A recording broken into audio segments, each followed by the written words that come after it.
बिस्मिल्लाहिर्रहमानिर्रहीम इय्याक नअबुदु व इय्याक नस्तईन। दो तीन बड़ी अहम बातें हैं जो आपके साथ शेयर करनी हैं। एक तो बात है हमज़ा शहबाज और उसकी वज़ारत के बारे में कि वो किस तरह की है, सूरत हाल क्या है और क्या होने जा रहा है। दूसरी बात जो मियां नवाज़ शरीफ और मरीम नवाज़ के बारे में है। तो दोनों बातें हम इसी वीडियो में आपके साथ शेयर करेंगे। हमारे चैनल को सब्सक्राइब करके बेल आइकन पर लाजमी क्लिक करें। अबूरी वज़ीर आला हमज़ा शहबाज हैं अभी तक और 2 दिन के लिए हैं।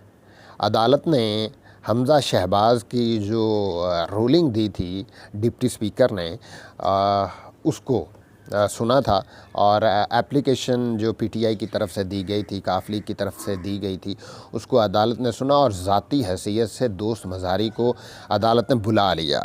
अदालत ने कहा कि दोस्त मज़ारी आकर बताएं जिस रूलिंग में जिस पैराग्राफ का उन्होंने हवाला दिया था वो पढ़ कर सुनाएँ। लेकिन दोस्त मज़ारी और हमज़ा शहबाज ने सिक्योरिटी का बहाना बनाकर वो आने से माज़रत कर ली है। अब ये तो हाल है हमारी अदालतों का। वो एक उसके ख़िलाफ़ कोई रूलिंग कोई फ़ैसला क्यों नहीं आया या उसको उसके तौहीन अदालत क्यों नहीं लगी, बहरहाल ये एक अलग बहस है। अब मामला क्या है, अदालत जो है वो उसने 2 दिन के लिए, मुअज़्ज़ज़ अदालत ने 2 दिन के लिए अबूरी वज़ीर आला हमज़ा शहबाज को नामज़द कर दिया है। 2 दिन के लिए जो वज़ीर आला उनको नामज़द किया गया है उसमें ना कोई उनके पास इख्तियार है, ना वो ट्रांसफ़र कर सकते हैं, ना वो कोई हलफ ले सकते हैं, ना कोई मतलब कि हर तरह के इख्तियारात दे दिए हैं। एक कुर्सी पड़ी है, बस इस कुर्सी का ध्यान रखना है।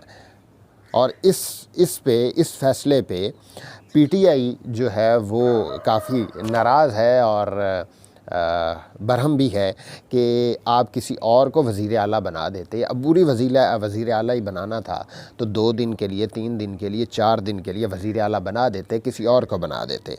लेकिन बहरहाल ये अदालत का फ़ैसला है, वो हमारे लिए काबिल एहतराम है। अब अदालत का फ़ैसला आने के अदालत ने क्या कहा है, अदालत ने कहा है कि हम इस केस को ज़्यादा लंबा नहीं करेंगे। वो आज, कल, परसों या ज़्यादा से ज़्यादा बुध तक ये फ़ैसला सुना देंगे कि कौन पाकिस्तान का वज़ीर आला रहेगा, कौन इस मुल्क पे हुक्मरानी करेगा। प्लान क्या था? प्लान ये था कि एक रूलिंग दी गई और उसके नतीजे में जो पीटीआई के अरकान हैं उनको नाअहल किया जाए और जो काफ लीग हैं उनके वोट मुस्तरद किए जाएं। वोटों को मुस्तरद तो कर दिया गया, लेकिन बुनियाद क्या बनाई गई, उस ख़त को बुनियाद बनाया गया जो कि मुबैना तौर पे ये लिखा भी नहीं गया था। ख़बरें ये भी आ रही हैं कि उन्होंने लिखा ही नहीं है, और अगर लिखा भी है तो उनके पास इख्तियार नहीं है। उनके पास, जिन्होंने ये लिखा है उनके पास ये इख्तियार नहीं है कि वो स्पीकर को कह सकें कि हमारी पार्टी का जो उम्मीदवार है, हमारी पार्टी का जो उम्मीदवार है वो वो जिस भी पार्टी को या वज़ीर आला जो नामज़द हुआ है उसको अगर वोट देगा तो उसको वोट कास्ट ना करें। लेकिन पार्लिमानी लीडर जो है वो कह सकता है कि ये हमारी पार्टी का उम्मीदवार नहीं है तो इसका वोट कास्ट ना किया जाए। अब ये तो सूरत हाल है, लेकिन दोस्त मज़ारी ने यहाँ पे बददियानती का मुज़ाहरा किया और उस रात आपने देखा कि एक रूलिंग आई और अदालत खुल गई। 100 नोटिस ले लिया गया, लेकिन इस दफ़ा कुछ नहीं हुआ। इस दफ़ा एहतजाज हुए, इस दफ़ा और भी बहुत सारी चीज़ें हुईं और उसके नतीजे में प्रेशर को देखते हुए अदालत खुल गई और अदालत ने ये रूलिंग दी, ये ऑर्डर दिया कि वज़ीर आला حمزہ شہباز ہوں گے لیکن ریزروز ہوں گے، کچھ ان کے پاس تھوڑے بہت اختیارات ہوں گے، لیکن نہ تو وہ ٹرانسفر کر سکتے ہیں نہ وہ پوسٹنگز کر سکتے ہیں۔ تو اب یہ صورتحال ہے۔ اس کے علاوہ اور بھی بہت ساری چیزیں ہیں۔ مریم نواز اور حمزہ جو نواز شریف صاحب ہیں ان کے درمیان تلخی بڑھتی جا رہی ہے۔ نواز شریف صاحب کہتے ہیں کہ نواز شریف یہ کہتے ہیں کہ اسمبلیاں ڈیزالو کر دی جائیں۔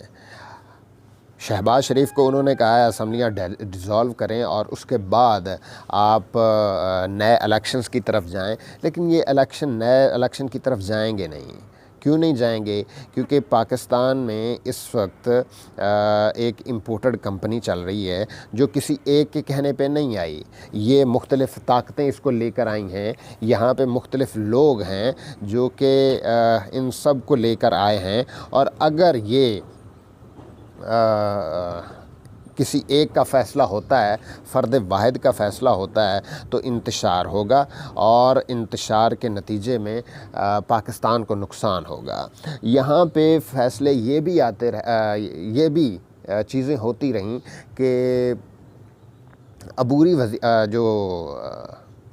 یہ قومی اسمبلی ہے اس کو ڈیزالو کر دیا جائے، لیکن کچھ طاقتور حلقوں نے ان کو ڈیزالو نہیں کرنے دی۔ اب عمران خان کو پیغام دیا جا رہا ہے، آپ بیٹھیں، آپ ہمارے ساتھ بات کریں، ہم آپ کے ساتھ چلنے کو تیار ہیں۔ انصار عباسی صاحب نے ایک خبر بریک کی ہے۔ ایسی خبریں انصار عباسی صاحب ہی دیتے ہیں، وہ ہمیشہ سے دیتے آئے ہیں، اور کس نے ان کو یہ خبر دی اور کس نے بریک کروائی، اور پھر جو کامران عباس صاحب ہیں انہوں نے اس خبر کی تصدیق کر دی۔ تو یہ اس وقت صورتحال ہے۔ عمران خان کو 3 پیغامات بھیجے گئے ہیں۔ انہیں کہا گیا ہے کہ آپ ہمارے ساتھ بیٹھیں، 3 چیزوں پہ بات کرتے ہیں۔ ایک تو انہوں نے یہ کہا ہے کہ آپ معیشت کو ٹھیک کرنے کے حوالے سے آپ سے بات ہوگی، جو تقرری ہے، اگلی جو تقرری ہونی ہے نومبر میں، اس پہ ہم بات کریں گے، اور پھر ہم یہ بات کریں گے کہ الیکشن کب کروانے ہیں۔ لیکن عمران خان، اور یہ مبینہ طور پہ عمران خان کو یہ پیغام بھی بھیجا گیا ہے۔ اب اسٹیبلشمنٹ جو ہے وہ بھی اس پہ خاصی جس کو کہتے ہیں کہ ناراض ہے، یا یہ کہہ لیں کہ اسٹیبلشمنٹ جو ہے وہ کرنے جا رہی ہے کہ یہ جو سارا خیوس ہے اس کو ختم کیا جائے۔ لیکن دوسری طرف یہ بھی تو ہو سکتا ہے کہ اس اتنی محنت کے باوجود ان کو ضرورت کیوں پڑی عمران خان سے بات کرنے کی؟ ہو سکتا ہے کہ یہ ایک ٹریپ ہو سکتا ہے عمران خان کو جو عمران خان کرنا چاہ رہے ہیں اس ٹریک سے ہٹانے کے لیے یہ ایک اور سازش ہو۔ تو عمران خان کو سوچ سمجھ کے فیصلے کرنا ہوں گے۔ عمران خان جو ہیں وہ پاکستان کی تاریخ کے سب سے مقبول ترین وزیر اعظم رہے ہیں اور اس وقت مقبول ترین شخصیت ہیں، لیکن کسی فرد واحد کی وجہ سے وہ اپنے فیصلے، اپنے کمپرومائزز نہ کریں، نہ ہونے چاہیے۔ اور جو نومبر کی تقرری ہے، عمران خان بارہا کہہ چکے ہیں کہ اس کے بارے میں تو میں نے کبھی سوچا بھی نہیں تھا کہ وہ ایسی کوئی تقرری ہوگی، تب تو ٹائم بھی نہیں آیا تھا کہ ایسی کوئی تقرری ہونی ہے۔ تو یہ ساری صورتحال ہے اور یہ ساری چیزیں ہم اس وقت دیکھ رہے ہیں۔ اب اگر پاکستان کو یہ مستحکم کرنا چاہتے ہیں اور عدم استحکام نہیں کرنا چاہتے تو آپ الیکشن کی طرف جائیں اور الیکشن کی ڈیٹ اناؤنس کر دیں۔ یہی پاکستان کے لیے بہتر ہے، یہی پاکستان کی عوام کے لیے بہتر ہے، اور یہی امپورٹڈ کمپنی جو ہے وہ اس کو کسی صورت بھی آپ نہ چلانے دیں۔ پاکستان زندہ باد۔